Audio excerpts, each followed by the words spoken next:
ओम उमा महेश्वराय नमः। आप सभी का हमारे YouTube चैनल पर हार्दिक स्वागत है। आज सुने शिव महापुराण की आगे की कथा। ब्रह्मा जी बोले, हे देवर्षि नारद, जब तुम पंचाक्षर मंत्र का उपदेश देकर उनके घर से चले आए तो देवी पार्वती मन ही मन बहुत प्रसन्न हुई, क्योंकि उन्हें महादेव जी को पति रूप में प्राप्त करने का साधन मिल गया था। वे जान गई थी कि त्रिलोकीनाथ भगवान शिव को सिर्फ उनकी तपस्या करके ही जीता जा सकता है। तब मन ही मन तपस्या करने का निश्चय करके पार्वती अपने पिता हिमालय और माता मैना से बोली कि मैं शिव जी की तपस्या करना चाहती हूँ। तप के द्वारा ही मेरे शरीर, स्वरूप, जन्म एवं वंश आदि की कृतकृत्यता होगी, इसलिए आप मुझे तप करने की आज्ञा प्रदान करें। उनकी तप करने की बात सुनकर पिता हिमालय ने सहर्ष आज्ञा प्रदान कर दी, परंतु माता मैना ने उन्हें घर से दूर वनों में जाकर तपस्या करने से रोका। पार्वती को रोकते हुए मैना के मुंह से उ मा शब्द निकले, तभी से उनका नाम उमा हो गया। पार्वती के हठ के सामने मैना कुछ न कर सकी। तब खुशी से उन्होंने पार्वती को तपस्या करने की आज्ञा प्रदान कर दी। तत्पश्चात माता पिता की आज्ञा पाकर देवी पार्वती खुशी से मन में शिव जी का स्मरण करते हुए अपनी सखियों को साथ लेकर तपस्या करने के लिए चली गईं। रास्ते में पार्वती ने सुंदर वस्त्रों को त्याग दिया तथा वल्कल और मृग चर्म को धारण कर लिया। उत्तम वस्त्रों का त्याग करने के उपरांत देवी गंगोत्री नामक तीर्थ की ओर चल दी, जिस स्थान पर भगवान शंकर ने घोर तपस्या की थी और जहां शिव जी ने कामदेव को भस्म कर दिया था। वह स्थान गंगावतरण तीर्थ के नाम से प्रसिद्ध है। वहीं पर देवी पार्वती ने तप करने का निश्चय किया। गौरी के यहाँ तपस्या करने से ही ये पर्वत गौरी शिखर के नाम से प्रसिद्ध हुआ है। उस स्थान पर पार्वती ने अनेक फलों के वृक्ष लगाए। तत्पश्चात पृथ्वी को शुद्ध करके वेदी बनाकर अपनी इंद्रियों को वश में करके मन को एकाग्र कर कठिन तपस्या करनी आरंभ कर दी। ऐसी तपस्या ऋषि मुनियों के लिए भी दुष्कर थी। भयंकर गर्मी के दिनों में पार्वती अपने चारों ओर अग्नि जलाकर बीच में बैठकर ओम नमः शिवाय का जाप करती थीं। वर्षा ऋतु में वे किसी चट्टान पर अथवा वेदी पर बैठकर निरंतर जलधारा से भीगती हुई शांत भाव से मंत्र जपती रहती थीं।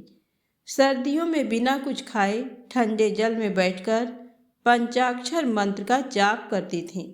कभी कभी तो वे पूरी रात बर्फ की चट्टान पर बैठकर ध्यान करती थीं। सब कुछ भूलकर वे भगवान शिव के ध्यान में मग्न होकर उनका ध्यान करती रहती थी। समय मिलने पर अपने द्वारा लगाए गए वृक्षों को पानी देती थी। शुद्ध हृदय वाली पार्वती आंधी, तूफान, कड़ाके की सर्दी, मूसलाधार वर्षा तथा तेज धूप की परवाह किए बगैर निरंतर मनोवांछित फलों के दाता भगवान शिव का ध्यान करती रहती थी। उन पर अनेक प्रकार के कष्ट आए, परंतु उनका मन शिव जी के चरणों में ही लगा रहा। तपस्या के पहले वर्ष में उन्होंने केवल फलाहार किया। दूसरे वर्ष में वे केवल पेड़ के पत्तों को ही खाती थीं। इस प्रकार तपस्या करते करते अनेकानेक वर्ष बीतते गए। देवी पार्वती ने सब कुछ खाना पीना छोड़ दिया था। अब वे केवल निराहार रहकर ही शिव जी की आराधना करती थीं। तब भोजन हेतु पर्ण का भी त्याग कर देने के कारण देवताओं ने उन्हें अपर्णा नाम दिया। तत्पश्चात देवी पार्वती एक पैर पर खड़ी होकर ओम नमः शिवाय का जाप करने लगीं। उनके शरीर पर वल्कल वस्त्र थे तथा मस्तक पर जटाएं थीं। इस प्रकार उस तपोवन में भगवान शिव की तपस्या करते करते 3000 वर्ष बीत गए। 3000 वर्ष बीत जाने पर देवी पार्वती को चिंता सताने लगी। वे सोचने लगी कि क्या इस समय महादेव जी ये नहीं जानते कि मैं उनके लिए ही तपस्या कर रही हूँ। फिर क्या कारण है कि वे मेरे पास अभी तक नहीं आए? वेदों की महिमा तो यही कहती है कि भगवान शंकर सर्वज्ञ, सर्वात्मा, सब कुछ जानने वाले, सभी ऐश्वर्यों को प्रदान करने वाले, सबके मन की बातों को सुनने वाले, मनोवांछित वस्तु प्रदान करने वाले तथा समस्त दुखों को दूर करने वाले हैं। तब क्यों वे अपनी कृपा दृष्टि से मुझ दीन को कृतार्थ नहीं करते? मैंने अपनी सभी इच्छाओं और कामनाओं को त्याग कर अपना ध्यान भगवान शिव में लगाया है। भगवान, यदि मैंने पंचाक्षर मंत्र का भक्तिपूर्वक जाप किया हो तो महादेव जी आप मुझ पर प्रसन्न हो। इस प्रकार हर समय पार्वती शिव जी के चरणों के ध्यान में ही मग्न रहती थी। जगदम्बा माँ का साक्षात अवतार देवी पार्वती की वह तपस्या परम आश्चर्यजनक थी। उनकी तपस्या सभी को मुग्ध कर देने वाली थी। उनके तप की महिमा के फलस्वरूप प्राणी और जानवर उनके ध्यान में बाधा नहीं बनते थे। उनकी तपस्या के परिणाम स्वरूप वहाँ का वातावरण बड़ा मनोरम हो गया था। वृक्ष सदा फलों से लदे रहते थे। विभिन्न प्रकार के सुंदर सुगंधित फूल हर समय वहाँ खिले रहते थे। वह स्थान कैलाश पर्वत की सी शोभा पा रहा था तथा पार्वती की तपस्या की सिद्धि का साकार रूप बन गया था। ब्रह्मा जी कहते हैं, मुनीश्वर, भगवान शिव को पति रूप में प्राप्त करने के लिए पार्वती को तपस्या करते करते अनेक वर्ष बीत गए, परंतु भगवान शिव ने उन्हें वरदान तो दूर अपने दर्शन तक न दिए। तब पार्वती के पिता हिमालय, उनकी माता मैना और मेरु एवं मंदराचल ने आकर पार्वती को बहुत समझाया तथा उनसे वापस घर लौट चलने का अनुरोध किया। तब उन सब की बात सुनकर देवी पार्वती ने विनम्रता पूर्वक कहा, हे पिताजी और माताजी, क्या आप लोगों ने मेरे द्वारा की गई प्रतिज्ञा को भुला दिया है? मैं भगवान शिव को अवश्य अपनी तपस्या द्वारा प्राप्त करूंगी। आप निश्चिंत होकर अपने घर लौट जाएं। इसी स्थान पर महादेव जी ने क्रोधित होकर कामदेव को भस्म कर दिया था और वनों को अपनी क्रोधाग्नि में भस्म कर दिया था। उन त्रिलोकीनाथ भगवान शंकर को मैं अपनी तपस्या द्वारा यहाँ बुलाऊंगी। आप सभी ये जानते हैं कि भक्त वत्सल भगवान शिव को केवल भक्ति से ही बस में किया जा सकता है। अपने पिता, माता और भाइयों से ये वचन कहकर देवी पार्वती चुप हो गईं। उन्हें समझाने आए उनके सभी परिजन उनकी प्रशंसा करते हुए वापस अपने घर लौट गए। अपने माता पिता के लौटने के पश्चात देवी पार्वती दुगने उत्साह के साथ पुनः तपस्या करने में लीन हो गई। उनकी अद्भुत तपस्या को देखकर मनुष्य, मुनि आदि सभी चराचर प्राणियों सहित पूरा त्रिलोक संतृप्त हो उठा। देवता समझ नहीं पा रहे थे कि पूरी प्रकृति क्यों उद्विग्न और अशांत है। ये जानने के लिए इंद्र व सब देवता गुरु बृहस्पति के पास गए। तत्पश्चात वे सभी मुझ विधाता की शरण में सुमेरु पर्वत पर पहुँचे। वहाँ पहुंचकर उन्होंने मुझे हाथ जोड़कर प्रणाम किया तथा मेरी स्तुति की। तब वे मुझसे पूछने लगे कि प्रभु, इस जगत के संतृप्त होने का क्या कारण है?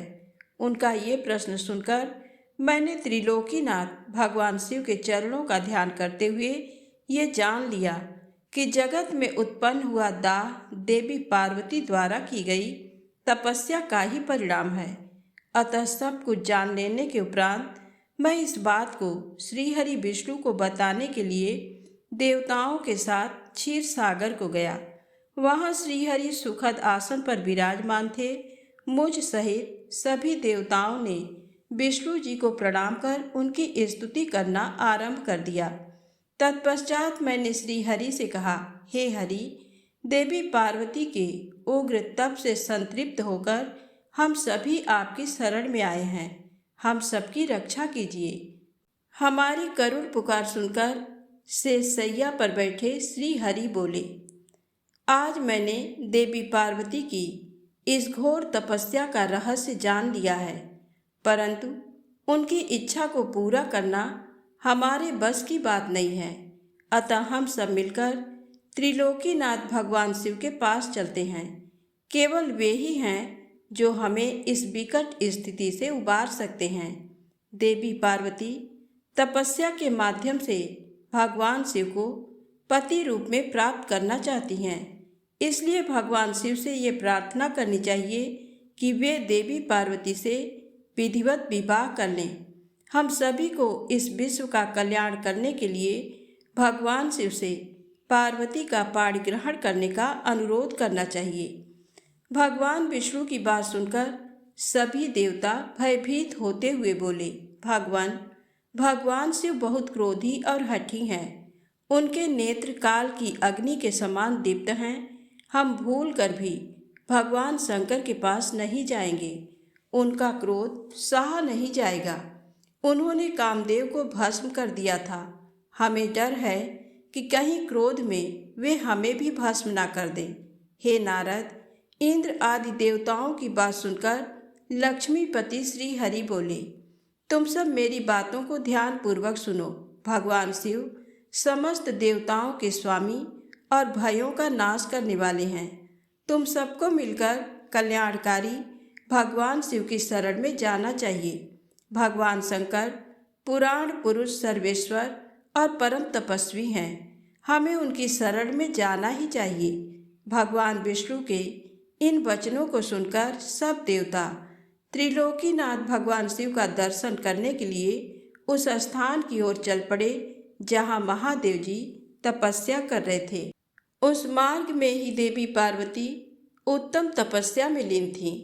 उनके तप को देखकर सभी देवताओं ने प्रसन्नतापूर्वक उन्हें दोनों हाथ जोड़कर नमस्कार किया। तत्पश्चात उनके तप की प्रशंसा करते हुए मैं, श्री हरि विष्णु और अन्य देवता भगवान शिव के दर्शन के लिए चल दिए। वहां पहुंचकर हम सभी देवता कुछ दूरी पर खड़े हो गए और हमने तुम्हें भगवान शिव के करीब ये देखने के लिए भेजा कि वे कुपित हैं या प्रसन्न। नारद, तुम भगवान शिव के परम भक्त हो तथा उनकी कृपा से सदा निर्भय रहते हो। इसलिए तुम भगवान शिव के निकट गए तथा तुमने उन्हें प्रसन्न देखा। फिर तुम वापस लौटकर हम सभी के पास आए तथा उनकी प्रसन्नता के बारे में हमें बताया। तब हम सब भगवान शिव के करीब गए। भगवान शिव सुखपूर्वक प्रसन्न मुद्रा में बैठे हुए थे। भक्त वत्सल भगवान शिव चारों ओर से अपने गणों से घिरे हुए थे और तपस्वी का रूप धारण करके योग पट पर आसीन थे। मैंने, श्रीहरि और अन्य देवताओं ने भगवान शिव को प्रणाम करके वेदों और उपनिषदों द्वारा ज्ञात विधि से उनकी स्तुति की। ब्रह्मा जी कहते हैं, हे नारद, देवताओं ने वहां पहुंचकर भगवान शिव को प्रणाम करके उनकी स्तुति की। वहां उपस्थित नंदीश्वर भगवान शिव से बोले, प्रभु, देवता और मुनि संकट में पड़कर आपकी शरण में आए हैं। सर्वेश्वर, आप उनका उद्धार करें। दयालु नंदी के इन वचनों को सुनकर भगवान शिव ने धीरे धीरे आंखें खोल दी। समाधि से विरत होकर परम ज्ञानी परमात्मा भगवान शंकर देवताओं से बोले, हे ब्रह्मा जी, हे श्री हरि विष्णु एवं अन्य देवताओं, आप सब यहाँ एक साथ क्यों आए हैं? आपके आने का क्या प्रयोजन है? आप सभी को साथ देकर लगता है कि अवश्य ही कोई महत्वपूर्ण बात है, अतः आप मुझे उस बात से अवगत कराएं। भगवान शंकर के ये वचन सुनकर सभी देवताओं का भय पूर्णतः दूर हो गया और वे प्रसन्न होकर भगवान विष्णु को देखने लगे। तब श्री हरि विष्णु सभी देवताओं का प्रतिनिधित्व करते हुए भगवान शिव से बोले, भगवान शंकर, तारकासुर नामक दानव ने हम सभी देवताओं को बहुत दुखी कर रखा है। उसने हमें अपने अपने स्थानों से भी निकाल दिया है। यही सब बताने के लिए हम सब देवता आपके पास आए हैं। भगवान, ब्रह्मा जी द्वारा प्राप्त वरदान के फलस्वरूप उस तारकासुर की मृत्यु आपके पुत्र के द्वारा निश्चित है। हे स्वामी, आप उस दुष्ट का नाश कर हम सबकी रक्षा करें, हम सबका उद्धार कीजिए। प्रभु, आप हिमालय पुत्री पार्वती का पाणी ग्रहण कीजिए। आपका विवाह ही हमारे कष्टों को दूर कर सकता है। आप भक्त वत्सल हैं। अपने भक्तों के दुखों को दूर करने के लिए आप देवी पार्वती से शीघ्र विवाह कर लीजिए। विष्णु जी के ये वचन सुनकर भगवान शिव बोले, देवताओं, यदि मैं आपके कहे अनुसार परम सुंदरी देवी पार्वती से विवाह कर लूं, तो इस धरती पर सभी मनुष्य, देवता और ऋषि मुनि कामी हो जाएंगे। तब वे परमार्थ पद पर नहीं चल सकेंगे। देवी दुर्गा अपने विवाह से कामदेव को पुनः जीवित कर देंगी। मैंने कामदेव को भस्म करके देवताओं के हित का ही कार्य किया था। सभी देव निष्काम भाव से उत्तम तपस्या कर रहे थे ताकि विशिष्ट प्रयोजन को पूर्ण कर सकें। कामदेव के न होने से सभी देवता निर्विकार होकर शांत भाव से समाधि में ध्यान मग्न होकर बैठ सकेंगे। काम से क्रोध होता है, क्रोध से मोह हो जाता है और मोह के फलस्वरूप तपस्या नष्ट हो जाती है। इसलिए मैं तो आप सबसे भी यही कहता हूँ कि आप भी काम और क्रोध को त्याग कर तपस्या करें। ब्रह्मा जी बोले, हे नारद, त्रिलोकीनाथ भगवान शिव के मुख से इस प्रकार की बातें सुनकर हम सभी हतप्रभ से उन्हें देखते रहे और वे हम सब देवताओं और मुनियों को निष्काम होने का उपदेश देकर चुप हो गए और पुनः पहले की भांति सुस्थिर होकर ध्यान में लीन हो गए। भगवान शिव ब्रह्म स्वरूप आत्मचिंतन में लग गए। श्री हरि विष्णु सहित अन्य देवताओं ने जब परमेश्वर शिव को ध्यान में मग्न देखा, तब सब देवता नंदीश्वर से कहने लगे, नंदीश्वर जी, अब हम क्या करें? हमें भगवान शिव को प्रसन्न करने का कोई मार्ग सुझाइए। तब नंदीश्वर सभी देवताओं को संबोधित करते हुए बोले, आप भक्त वत्सल भगवान शिव की प्रार्थना करते रहो, वे सदैव ही अपने भक्तों के बस में रहते हैं। तब नंदीश्वर की बात सुनकर देवता पुनः भगवान शिव की स्तुति करने लगे। वे बोले, हे देवाधिदेव महादेव करुणा निधान भगवान शिव शंकर, हम दोनों हाथ जोड़कर आपकी शरण में आए हैं। आप हम सबके सभी दुखों और कष्टों को दूर कीजिए और हम सबका उद्धार कीजिए। इस प्रकार देवताओं ने भगवान शिव की अनेकों बार स्तुति की। इसके बाद भी जब भगवान ने आंखें नहीं खोली तो सब देवता उनकी करुण स्वर में स्तुति करते हुए रोने लगे। तब श्री हरि विष्णु मन ही मन भगवान शिव का स्मरण करने लगे और करुण स्वर में अपना निवेदन करने लगे। देवताओं, मेरे और श्री हरि विष्णु के बार बार निवेदन करने पर भगवान शिव की तंद्रा टूटी और उन्होंने प्रसन्नता पूर्वक अपनी आंखें खोल दी। तब भगवान शिव बोले, तुम सब एक साथ यहाँ किस लिए आए हो? मुझे इससे अवगत कराओ। श्री हरि विष्णु बोले, हे देवेश्वर, हे शिव शंकर, आप सर्वज्ञ हैं, सबके अंतर्यामी ईश्वर हैं। आप तो सब कुछ जानते हैं। भगवान, आप हमारे मन की बात भी अवश्य ही जानते होंगे। फिर भी यदि आप हमारे मुख से सुनना चाहते हैं तो सुने। तारक नामक असुर आजकल बड़ा बलशाली हो गया है। वह देवताओं को अनेकों प्रकार के कष्ट देता है। इसलिए हम सभी देवताओं ने देवी जगदम्बा से प्रार्थना कर उन्हें गिरिराज हिमालय की पुत्री पार्वती के रूप में अवतार ग्रहण कराया है। इसलिए ही हम बार बार आपकी प्रार्थना कर रहे हैं कि आप देवी पार्वती को पत्नी रूप में प्राप्त करें। ब्रह्मा जी के वरदान के अनुसार भगवान शिव और देवी पार्वती का पुत्र ही तारकासुर का वध कर हमें उसके आतंक से मुक्त करा सकता है। मुनिश्रेष्ठ नारद के उपदेश के अनुसार देवी पार्वती कठोर तपस्या कर रही हैं। उनकी तपस्या के तेज के प्रभाव से समस्त चराचर जगत संतप्त हो गया है। इसलिए हे भगवान, आप पार्वती को वरदान देने के लिए जाइए। हे प्रभु, देवताओं पर आए इस संकट और उनके दुखों को मिटाने के लिए आप देवी पार्वती पर अपनी कृपा दृष्टि कीजिए। आपका विवाह उत्सव देखने के लिए हम सभी बहुत उत्साहित हैं। अतः प्रभु, आप शीघ्र ही विवाह बंधन में बंधकर हमारी इस इच्छा को भी पूरा करें। भगवान, आपने रति को जो वरदान प्रदान किया था उसके पूरा होने का भी अवसर आ गया है। अतः महेश्वर, आप अपनी प्रतिज्ञा को शीघ्र ही पूरा करें। ब्रह्मा जी बोले, हे नारद, ऐसा कहकर और प्रणाम करके विष्णु जी और अन्य देवताओं ने पुनः शिव जी की स्तुति की। तत्पश्चात वे सब हाथ जोड़कर खड़े हो गए। तब उन्हें देखकर वेद मर्यादाओं के रक्षक भगवान शिव हंसकर बोले, हे हरे, हे विधे और हे देवताओं, मेरे अनुसार विवाह करना उचित कार्य नहीं है, क्योंकि विवाह मनुष्य को बांध कर रखने वाली बेड़ी है। जगत में अनेक कुरीतियां हैं, स्त्री का साथ उनमें से एक है। मनुष्य सभी प्रकार के बंधनों से मुक्त हो सकता है, परंतु स्त्री के बंधन से वह कभी मुक्त नहीं हो सकता। एक बार को लोहे और लकड़ी की बनी जंजीरों से मुक्ति मिल सकती है, परंतु विवाह एक ऐसी कैद है जिससे छुटकारा पाना असंभव है। विवाह मन को विषयों के वशीभूत कर देता है, जिससे मोक्ष की प्राप्ति असंभव हो जाती है। मनुष्य यदि सुख की इच्छा रखता है तो उसे इन विषयों को त्याग देना चाहिए। विषयों को विष के समान माना जाता है।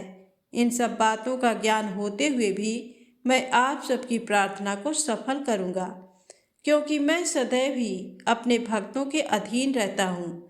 मैंने अपने भक्तों की रक्षा के लिए अनेक कष्ट सहे हैं। हे हरे और हे विधे, आप तो सब कुछ जानते ही हैं। मेरे भक्तों पर जब जब विपत्ति आती है तब तब मैं उनके सभी कष्टों को दूर करता हूँ। भक्तों के अधीन होने के कारण मैं उनके हित में अनुचित कार्य भी कर बैठता हूँ। भक्तों के दुखों को मैं हमेशा दूर करता हूँ। तारकासुर ने तुम्हें जो दुख दिए हैं उन्हें मैं भली भांति जानता हूँ। उनको मैं अवश्य ही दूर करूँगा। जैसा कि आप सभी जानते हैं, मेरे मन में विवाह करने की कोई इच्छा नहीं है। फिर भी पुत्र प्राप्ति हेतु मैं देवी पार्वती का पाणी ग्रहण अवश्य करूँगा। अब तुम सब देवता निर्भय और निडर होकर अपने अपने धाम को लौट जाओ। मैं तुम्हारे कार्य की सिद्धि अवश्य करूँगा। इसलिए अपनी सभी चिंताओं को त्याग कर सभी सहर्ष अपने घर जाओ। ऐसा कहकर भगवान शिव शंकर पुनः मौन हो गए और समाधि में बैठकर ध्यान में मग्न हो गए। तत्पश्चात विष्णु जी और मैं, देवराज इंद्र सहित सभी देवता अपने अपने धामों को खुशी से लौट आए।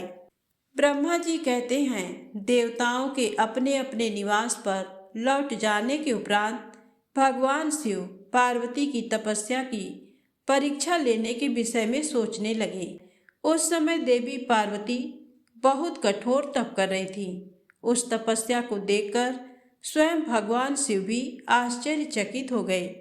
उनकी अटूट भक्ति ने शिव जी को विचलित कर दिया। तब भगवान शिव ने सप्त ऋषियों का स्मरण किया। उनके स्मरण करते ही सातों ऋषि वहां आ गए। वे अत्यंत प्रसन्न थे और अपने सौभाग्य की सराहना कर रहे थे। उन्हें देखकर शिव जी हंसते हुए बोले, आप सभी परम हितकारी व सभी वस्तुओं का ज्ञान रखने वाले हैं। गिरिराज हिमालय की पुत्री पार्वती इस समय सुस्थिर होकर शुद्ध हृदय से गौरी शिखर पर्वत पर घोर तपस्या कर रही हैं। उनकी इस तपस्या का एकमात्र उद्देश्य मुझे पति रूप में प्राप्त करना है। उन्होंने अपनी सभी कामनाओं को त्याग दिया है। मुनिवरों, आप सब मेरी इच्छा से देवी पार्वती के पास जाएं और उनकी दृढ़ता की परीक्षा लें। भगवान शिव की आज्ञा पाकर सातों ऋषि देवी पार्वती के तपस्या वाले स्थान पर चले गए। वहां देवी पार्वती तपस्या में लीन थीं। उनका मुख तप पुंज से प्रकाशित था। उन उत्तम व्रतधारी सप्त ऋषियों ने हाथ जोड़कर मन ही मन देवी पार्वती को प्रणाम किया।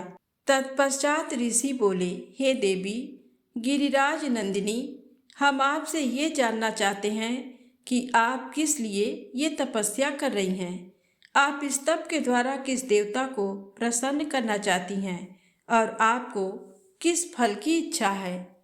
उन सप्त ऋषियों के इस प्रकार पूछने पर गिरिराज कुमारी देवी पार्वती बोली, मुनीश्वरों, आप लोगों को मेरी बातें अवश्य ही असंभव लगेंगी। साथ ही मुझे इस बात की भी आशंका है कि आप लोग मेरा परिहास उड़ाएंगे, परंतु फिर भी जब आपने मुझसे कुछ पूछा है तो मैं आपको इसका उत्तर अवश्य दूंगी। मेरा मन एक बहुत उत्तम कार्य के लिए तपस्या कर रहा है। वैसे तो ये कार्य होना बहुत मुश्किल है, तथापि मैं इसकी सिद्धि हेतु पूरे मनोयोग से कार्य कर रही हूँ। देवर्षि नारद द्वारा दिए गए उपदेश के अनुसार मैं भगवान शिव को पति रूप में प्राप्त करने के लिए उनकी तपस्या कर रही हूँ। मेरा मन सर्वथा उन्हीं के ध्यान में मग्न रहता है तथा मैं उन्हीं के चरणार बिंदों का चिंतन करती रहती हूँ। देवी पार्वती का ये वचन सुनकर सप्तर्षि हंसने लगे और पार्वती को तपस्या मार्ग से निवृत्त करने के उद्देश्य से मिथ्या वचन बोलने लगे। उन्होंने कहा, हे हिमालय पुत्री पार्वती, देवर्षि नारद तो व्यर्थ ही अपने को महान पंडित मानते हैं।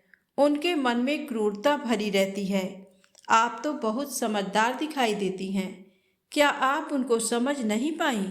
नारद सदैव छल कपट की बातें करते हैं। वे दूसरों को मोह माया में डालते रहते हैं। उनकी बातें मानने से सिर्फ हानि ही होती है। प्रजापति दक्ष के पुत्रों को उन्होंने ऐसा उपदेश दिया कि वे हमेशा के लिए अपना घर छोड़कर चले गए। दक्ष के ही अन्य पुत्रों को भी उन्होंने बेघर कर दिया और वे भिखारी बन गए। विद्याधर चित्रकेतु का नारद ने घर उजाड़ दिया। प्रहलाद को भक्ति मार्ग पर चलवाकर और उन्हें अपना शिष्य बनाकर उन्होंने हिरण्यकशिप से प्रहलाद पर बहुत से अत्याचार करवाए। मुनि नारद सदैव लोगों को अपनी मीठी मीठी वाणी द्वारा मोहित करते हैं, फिर अपनी इच्छानुसार सबसे कार्य करवाते हैं। वे केवल शरीर से ही शुद्ध दिखाई देते हैं, जबकि उनका मन मलिन और क्लेश युक्त रहता है। वे सदैव हमारे साथ रहते हैं, इसलिए हम उन्हें भली भांति जानते और पहचानते हैं। हे देवी, आप तो अत्यंत विद्वान और परम ज्ञानी जान पड़ती हैं। भला आप कैसे नारद के द्वारा मूर्ख बन गईं? देवी, आप जिनके लिए इतनी कठोर तपस्या कर रही हैं, वे भगवान शिव तो बहुत उदासीन और निर्विकार हैं। वे सदैव काम के शत्रु हैं। हे पार्वती, आप थोड़ा विचार करके देखो कि आप किस प्रकार का पति चाहती हैं। आप मुनि नारद के बहकावे में न आए। भगवान शिव तो महान निर्लज, अमंगल रूप, काम के परम शत्रु, निर्विकारी, उदासीन, कुल से हीन, भूतों व प्रेतों के साथ रहने वाले हैं। भला इस प्रकार का पति पाकर आपको किस प्रकार का सुख मिल सकता है? नारद मुनि ने अपनी माया से तुम्हारे ज्ञान और विवेक को पूर्णतया नष्ट कर दिया है और तुम्हें अपनी छल कपट प्रपंच वाली बातों से छला है। देवी, कृपया आप ये सोचें कि इन्हीं शिव शंकर ने परम गुणवती सुंदर दक्ष पुत्री सती के साथ विवाह किया था। उस बेचारी को भी उनके साथ अत्यंत दुख उठाने पड़े। भगवान शिव सती को त्याग कर पुनः अपने ध्यान में निमग्न हो गए। वे सदा अकेले और शांत रहने वाले हैं। वे किसी स्त्री के साथ निर्वाह नहीं कर सकते। तभी तो देवी सती ने इसी दुख के कारण अपने पिता के घर जाकर अपने शरीर को योगाग्नि में जलाकर भस्म कर दिया था। हे देवी, इन सब बातों को यदि आप शांत मन से ध्यान लगाकर सोचें तो पूर्णतया सही पाएंगी। इसलिए हम आपसे ये प्रार्थना करते हैं कि आप ये तपस्या कर शिव जी को प्रसन्न करने का हठ छोड़ दें और वापस अपने पिता हिमालय के घर चली जाएं। जहाँ तक आपके विवाह का प्रश्न है, हम आपका विवाह योग्य वर से अवश्य करा देंगे। इस समय आपके लिए त्रिलोकी में सबसे योग्य पुरुष बैकुंठ के स्वामी लक्ष्मीपति श्रीहरि विष्णु हैं। वे तुम्हारे अनुरूप ही सुंदर एवं मंगलकारी हैं। उन्हें पति के रूप में प्राप्त करके आप सुखी हो जाएंगी। अतः देवी, आप भगवान शिव को पति रूप में प्राप्त करने के इस हठ को त्याग दें। सप्तऋषियों की ऐसी बातें सुनकर साक्षात जगदम्बा का अवतार देवी पार्वती हंसने लगी और उन परम ज्ञानी सप्तऋषियों से बोली, हे मुनीश्वरों, आप अपनी समझ के अनुसार सही कर रहे हैं, परंतु मैं अपने दृढ़ विश्वास को त्याग नहीं सकती। मैं गिरिराज हिमालय की पुत्री हूँ। पर्वत पुत्री होने के कारण मैं स्वाभाविक रूप से कठोर हूँ। मैं तपस्या से घबरा नहीं सकती। इसलिए हे मुनिगणों, आप मुझे रोकने की चेष्टा ना करें। मैं जानती हूँ कि देवर्षि नारद ने जो उपदेश मुझे दिया है और शिव जी की प्राप्ति का साधन जो मुझे बताया है वह असत्य नहीं है। मैं उसका पालन अवश्य करूँगी। ये तो सर्वविदित है कि गुरुजनों का वचन सदैव हित के लिए ही होता है। इसलिए मैं अपने गुरु नारद जी के वचनों का सर्वथा पालन करूँगी। इससे ही मुझे दुखों से छुटकारा मिलेगा और सुख की प्राप्ति होगी। जो गुरु के वचनों को मिथ्या जानकर उन पर नहीं चलते, उन्हें इस लोक और परलोक में दुख ही मिलता है। इसलिए गुरु के वचनों को पत्थर की लकीर मानकर उनका पालन करना चाहिए। अतः मेरा घर बसे या न बसे, मैं तपस्या का ये पथ नहीं छोड़ूंगी। ऋषियों, यदि भगवान शिव मुझे पत्नी रूप में नहीं स्वीकारेंगे तो मैं आजीवन कुंवारी ही रहूंगी और किसी अन्य का वरण कदापि नहीं करूंगी। यदि सूर्य पूर्व की जगह पश्चिम से निकलने लगे, पर्वत अपना स्थान छोड़ दे और अग्नि शीतलता अपना ले, चट्टानों पर फूल खिलने लगे, तो भी मैं अपना हट नहीं छोड़ूंगी। ऐसा कहकर देवी पार्वती ने सप्तऋषियों को दोनों हाथ जोड़कर प्रणाम किया तथा भक्ति भाव से शिव चरणों का स्मरण करते हुए पुनः तपस्या में लीन हो गईं। तब पार्वती के श्रीमुख से उनका दृढ़ निश्चय सुनकर सप्तऋषि बहुत प्रसन्न हुए और उनकी जय जयकार करने लगे। उन्होंने पार्वती को तपस्या में सफल होकर भगवान शिव से मनोवांछित वरदान प्राप्त करने का आशीर्वाद दिया। तत्पश्चात देवी पार्वती की तपस्या की परीक्षा लेने गए सप्तर्षि उन्हें प्रणाम करके प्रसन्न मुद्रा में भगवान शिव को वहाँ हुई सभी बातों का ज्ञान कराने के लिए शीघ्र उनके धाम की ओर चल दिए। तब भगवान शिव शंकर के पास पहुंचकर सप्तऋषियों ने उनके समीप जाकर दोनों हाथ जोड़कर उन्हें प्रणाम किया और उनकी स्तुति की। तत्पश्चात सप्तऋषियों ने महादेव जी को सारा वृत्तांत बताया। फिर प्रभु शिव की आज्ञा पाकर सप्तऋषि स्वर्ग लोक चले गए। सप्तऋषियों के अपने लोक चले जाने के पश्चात शिव जी ने देवी पार्वती की तपस्या की स्वयं परीक्षा लेने के बारे में सोचा। परीक्षा लेने के लिए महादेव जी ने एक तपस्वी का रूप धारण किया और उस स्थान की ओर चल दिए जहाँ पार्वती तपस्यारत थी। आश्रम में पहुंचकर उन्होंने देखा देवी पार्वती वेदी पर बैठी हुई थी और उनका मुखमंडल चंद्रमा की कला के समान तेजोदीप्त था। भगवान शिव ब्राह्मण देवता का रूप धारण करके उनके सम्मुख पहुँचे। ब्राह्मण देवता को आया देखकर पार्वती ने भक्तिपूर्वक उनका फल फूलों से पूजन सत्कार किया।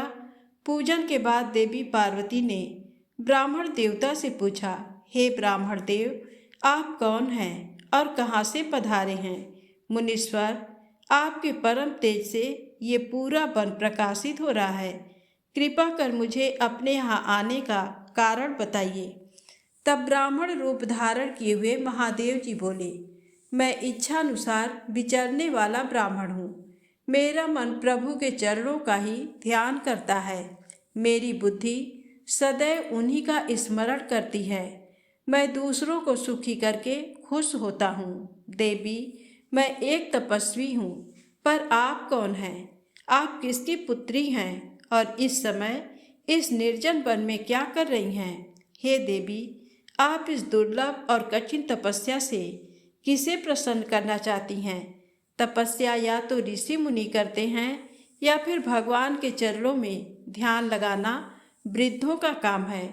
भला इस तरुणावस्था में आप क्यों घर के ऐसो आराम को त्याग कर ब्रह्मचर्य का पालन करती हुई तपस्विनी का जीवन जी रही हैं? आप किस तपस्वी की धर्म पत्नी हैं और पति के समान तप कर रही हैं? हे देवी, अपने बारे में मुझे जानकारी दीजिए कि आपका क्या नाम है और आपके पिता का क्या नाम है। किस प्रकार आप तप के प्रति आसक्त हो गईं? क्या आप वेद माता गायत्री हैं, लक्ष्मी हैं अथवा सरस्वती हैं? देवी पार्वती बोली, हे मुनिश्रेष्ठ, न तो मैं वेद माता गायत्री हूँ, न लक्ष्मी और न ही सरस्वती हूँ। मैं गिरिराज हिमालय की पुत्री पार्वती हूँ। पूर्व जन्म में मैं प्रजापति दक्ष की पुत्री सती थी, परंतु मेरे पिता दक्ष द्वारा मेरे पति भगवान शिव का अपमान देखकर मैंने योगाग्नि द्वारा अपने शरीर को जलाकर भस्म कर दिया था। इस जन्म में भी प्रभु शिव शंकर की सेवा करने का मुझे अवसर मिला था। मैं नियम पूर्वक उनकी सेवा में व्यस्त थी, परंतु दुर्भाग्य से कामदेव के चलाए गए बाण के फलस्वरूप शिव जी को क्रोध आ गया और उन्होंने कामदेव को अपने क्रोध की अग्नि से भस्म कर दिया और वहां से उठकर चले गए। उनके इस प्रकार चले जाने से मैं पीड़ित होकर उनकी प्राप्ति का प्रयत्न करने हेतु तपस्या करने गंगा के तट पर चली आई हूँ। यहाँ मैं बहुत लंबे समय से कठोर तपस्या कर रही हूँ ताकि मैं शिव जी को पुनः पति रूप में प्राप्त कर सकूं, परंतु मैं ऐसा करने में सफल नहीं हो सकी हूँ। मैं अभी अग्नि में प्रवेश करने ही वाली थी कि आपको आया देखकर ठहर गई। अब आप जाइए, मैं अग्नि में प्रवेश करूँगी, क्योंकि भगवान शिव ने मुझे स्वीकार नहीं किया है। ऐसा कहकर देवी पार्वती उन ब्राह्मण देवता के सामने ही अग्नि में समा गई। ब्राह्मण देव ने उन्हें ऐसा करने से बहुत रोका, परंतु देवी पार्वती ने उनकी एक भी बात नहीं सुनी और अग्नि में प्रवेश कर लिया। परंतु देवी पार्वती की तपस्या के प्रभाव के फलस्वरूप वह धधकती हुई अग्नि एकदम ठंडी हो गई। सहसा पार्वती आकाश में ऊपर की ओर उठने लगी। तब ब्राह्मण रूप धारण किए हुए भगवान शिव हंसते हुए बोले, हे देवी, तुम्हारे शरीर पर अग्नि का कोई प्रभाव न पड़ना तुम्हारी तपस्या की सफलता का ही सूचक है, परंतु तुम्हारी मनोवांछित इच्छा का पूरा न होना तुम्हारी असफलता को दर्शाता है। अतः देवी, तुम मुझ ब्राह्मण से अपनी तपस्या के मनोरथ को बताओ। शिव जी के इस प्रकार पूछने पर उत्तम व्रत का पालन करने वाली देवी पार्वती ने अपनी सखी को उत्तर देने के लिए कहा। उनकी सखी बोली, हे साधु महाराज, मेरी सखी गिरिराज हिमालय की पुत्री पार्वती है। पार्वती का अभी तक विवाह नहीं हुआ है। ये भगवान शिव को ही पति रूप में प्राप्त करना चाहती हैं। इसी के लिए वे 3000 वर्षों से कठोर तपस्या कर रही हैं। मेरी सखी पार्वती ब्रह्मा, विष्णु और देवराज इंद्र को छोड़कर पिनाक पाणी भगवान शंकर को ही पति रूप में प्राप्त करना चाहती हैं। इसलिए ये मुनि नारद की आज्ञानुसार कठोर तपस्या कर रही हैं।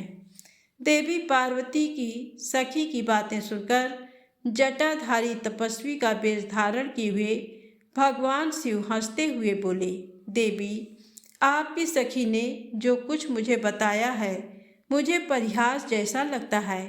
यदि फिर भी यही सत्य है तो पार्वती, आप स्वयं इस बात को स्वीकार करें और मुझसे इस बात को कहें।